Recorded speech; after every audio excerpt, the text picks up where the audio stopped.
Hello, and welcome to this channel. Today, we're going to be talking about a recent and devastating natural disaster that affected the region of Turkey and Syria. On February 6, 2023, two earthquakes struck near the border of these two countries, causing widespread destruction and loss of life. In this video, we'll be discussing the details of these earthquakes, their impacts, and the response from both governments and aid organizations. So if you're interested in learning more about this important and timely topic, make sure to stay tuned. Let's get started.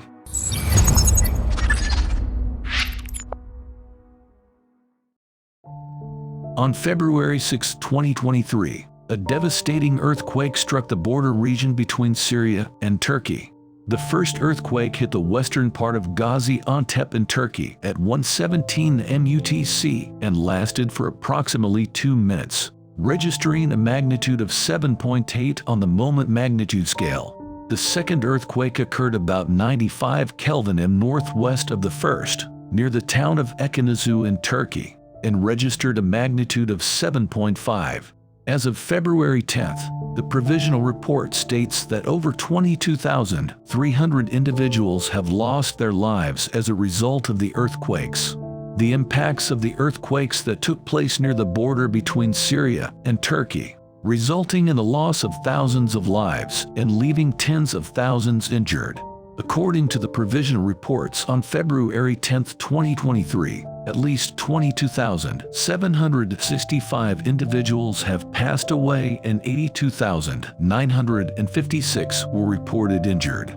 The Global Disaster Alert and Coordination System (GDICS) reported that 65,000 individuals were exposed to intense shaking, with an MMI intensity of IX, 490,000 to an intensity of VI, and an additional 4.2 million to an intensity of VII. Aleppo, one of the cities affected by the earthquake, saw significant damage in its suburban and working-class areas. In response, the Syrian government closed public schools to serve as shelters for those affected. Other cities such as Hama, Latakia, and the Idlib region were also impacted by the earthquakes. In response to the devastating earthquakes that took place in Turkey and Syria, several governments stepped up to provide immediate aid and support for rescue efforts.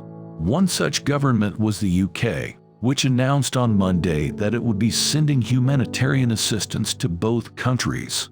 The aid package included 77 search and rescue specialists, a team of emergency medical responders, specialized search equipment, and 4 trained sniffer dogs.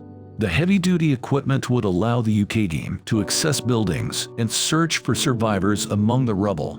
The search and rescue team arrived in Gaziantep, located in southeast Turkey, on Tuesday via plane. Nearly 48 hours after the earthquake, numerous search and rescue teams arrived in Turkey. However, none of them reached Syria, as the Syrian government had not officially requested international aid and continued to bomb an area affected by the earthquake, making it difficult for rescue teams to access the area. The Syrian regime is being accused of exploiting the humanitarian crisis for political purposes by insisting that all humanitarian aid must go through Damascus exclusively. Thank you for joining us today and learning about the devastating earthquakes that struck Turkey and Syria. Our thoughts and prayers go out to all those affected by this tragedy. Let us take a moment to remember and pray for our brothers and sisters who are suffering in both countries. It is times like these that we must come together and show our support in any way we can, whether it's through donating to charity organizations or simply spreading awareness about the situation. Every little bit helps. So let's engage and make a difference for those in need. Thank you again for watching and stay tuned for more updates.